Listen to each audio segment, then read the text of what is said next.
Assalamualaikum warahmatullahi wabarakatuh. Hari ini adalah hari Senin, tanggal 20 Oktober 2025. Jadi kurang lebih sudah 2 bulan dari 17 Agustus 2025 ya, saat kita dalam tanda petik launching ya kolam percobaan ini, kolam penelitian, kolam pengembangan untuk budidaya ikan secara sistem RAS ya, recirculating aquaculture system. Nah, oke, ini ikannya sudah sebesar-besar ini. Teorinya ya dalam 3 bulan, berarti 1 bulan lagi itu sudah bisa panen. Baik, nanti kita lihat ini ya, ada beberapa hal yang sudah kita kembangkan. Ya, oke, jadi keadaan secara garis besarnya tidak beda jauh dengan 2 bulan sebelumnya ya, saat launching. Bertepatan dengan HUTRI ke-80. Nih, situasi masih berantakan juga ya. Oke, tapi sekarang sudah pakai kelambu ini karena suka loncat-loncat ikannya. Sudah beberapa nih yang loncat sebelum beli kelambu.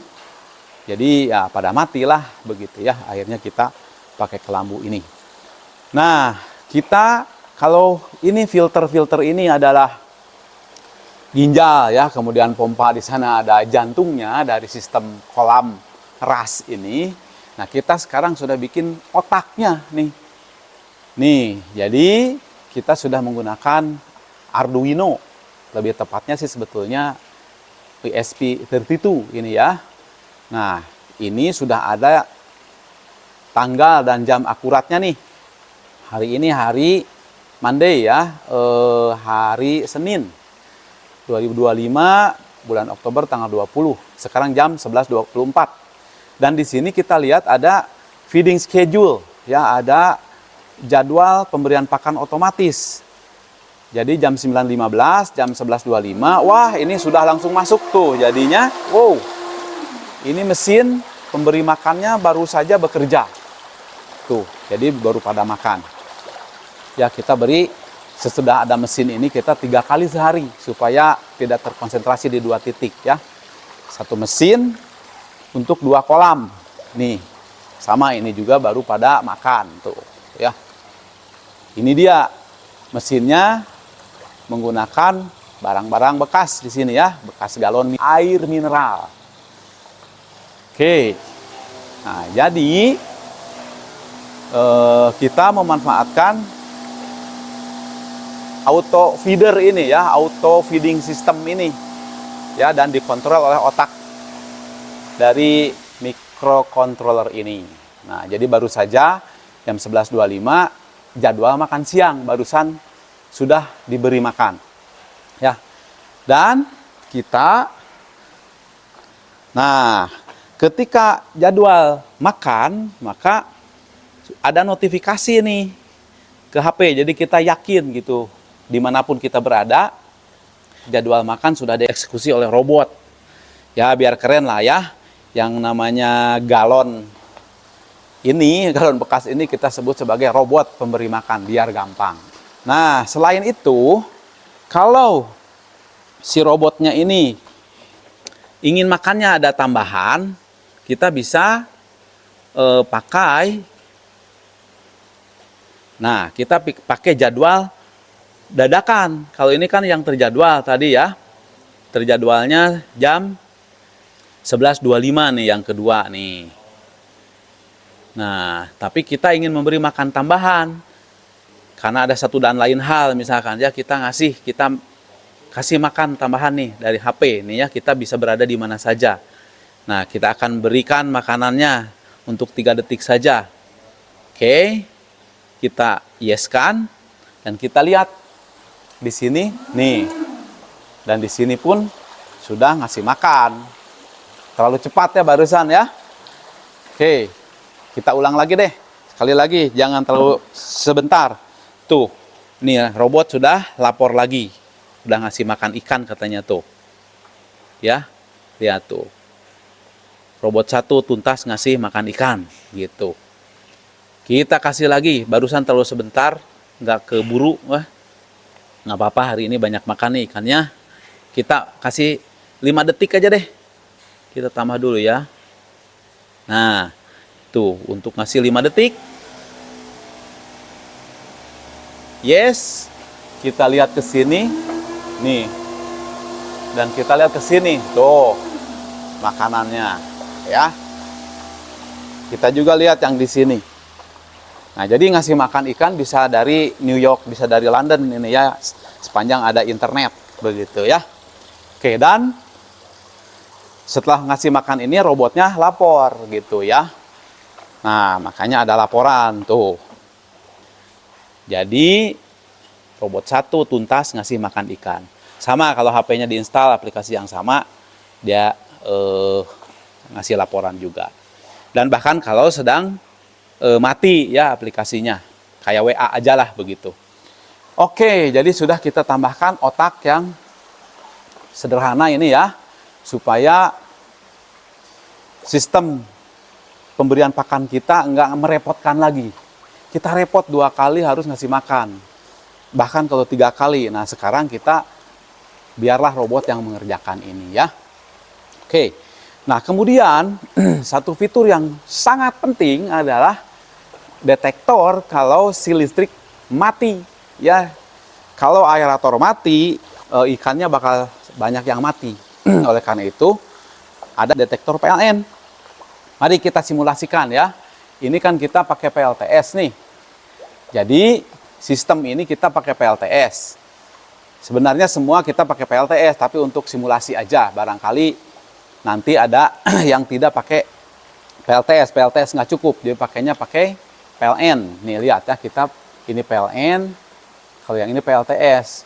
Jadi sistem ini ke PLTS yang nggak pernah mati. Jadi kalau PLN mati, dia bisa melapor. Oke, mari kita simulasikan PLN-nya mati. Nih, ini ya. Jadi pancuran air itu dan juga aerator ini, dan juga itu ya. Nah, mati nih. Tuh, sebentar ya. Tuh, mati dia. Ini mati, tuh. Ya, PLN mati nih. Nih, ini ngasih tahu listrik PLN mati. Nah, kemudian ini ngasih tahu juga yang sedang jalan-jalan di London. Dikasih tahu juga tuh. Ups, sebentar, ini mah masih yang itu ya. Oh, notifikasinya masih yang tadi. Mari kita cek dulu notifikasinya. Masih itu. Nah, itu dia baru datang notifikasinya. Kolam Kataji gawat. Listrik PLN mati. Voltase 0 volt.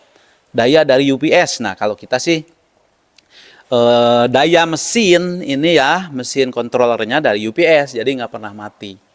Nah, gitu ya jadinya. Oke, silahkan dinyalakan saja lagi. Karena ini bunyi terus kalau, nah ini sudah nyala lagi ya. Jadi ini akan normal lagi. Tuh, baru pada hidup lagi. Ya, sekarang sudah nyala lagi aerator dan pompanya, sehingga airnya nyala lagi. Oke, jadi ya saya sebagai alumni teknik elektro ya, jadi ingin membuat si sistem kolam ras seperti ini menjadi mudah untuk dioperasikan dengan barang-barang yang sederhana saja. Nah, satu lagi kita update ya, ginjalnya dari sistem kita yaitu sistem filtrasinya tadi ya.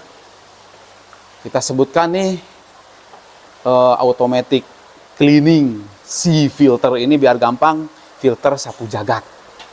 Oke. Tapi kita menunggu nih, kan ini belum jadwalnya nih, masih ada beberapa menit. Mari kita cek dulu, kita ingin menambahkan juga air dari HP ya. Ya, jadi ini kan pompa, oh ya kebetulan nih, pompa sapu jagat saja dulu. Dia pas jadwalnya tuh, lihat.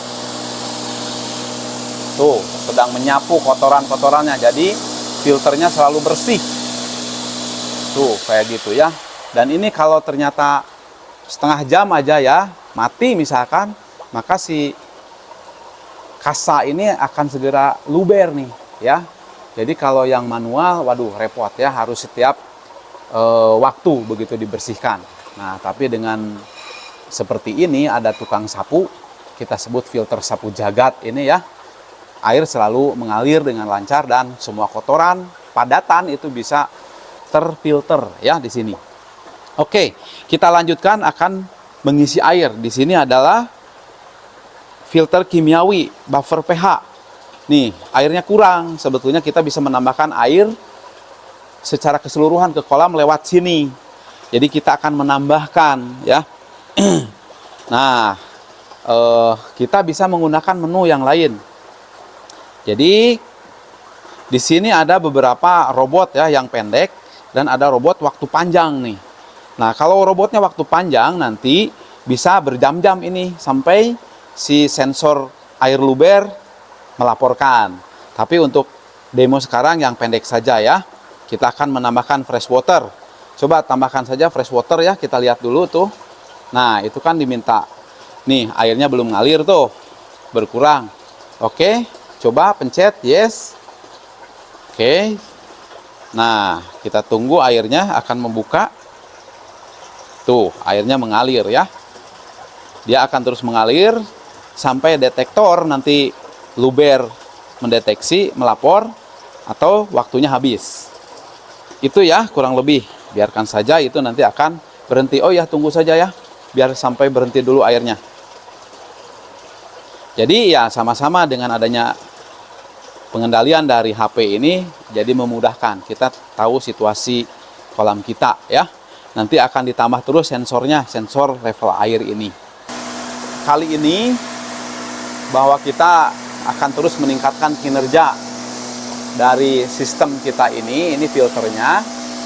Nah, memang kita masih punya kendala ini ya, debitnya masih kecil, jadinya nggak bisa benar-benar nge-push ya, tebar padat dan pemberian pakan yang intensif karena ginjalnya nih masih harus diperbesar.